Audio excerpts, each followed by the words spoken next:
Почитувани, како советничка група во Советот на град Скопје, најостро реагираме на продолжувањето на политичките игри во град Скопје, особено околу јавниот превоз. Скопје е во тотален хаос и нефункционалност. Колабира на јавниот превоз, а многу е лошо состојбата во јавното сообраќајно предпријатие, а власта игра партиски игри, спроведува блокади и се пресметува.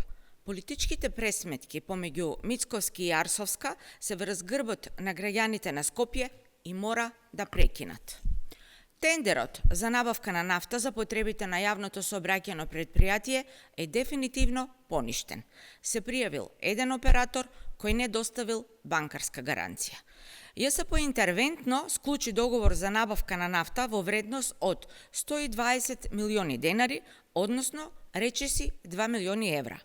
Имало само еден понудувач, според јавно доставните информации, тоа било компанијата Пуцко Петрол, која била избрана во оваа набавка без тендер.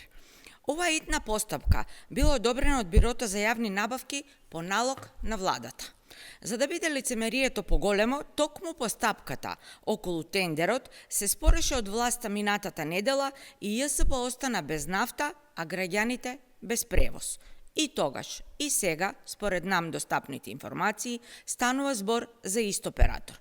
Очигледно е дека политичките игри на ВМРО ДПМН и кавгите на релацијата Мицковски-Арсовска се главна причина зашто граѓаните на Скопје немаат превоз. Скопјани се жртви на неспособноста и меѓусебните кавги на ВМРО ДПМН и Арсовска. СДСМ и коалицијата бараат веднаш да прекинат овие пресметки и блокади, власта да ја преземе својата одговорност и да помогне на граѓаните на Скопје наместо да им одмага.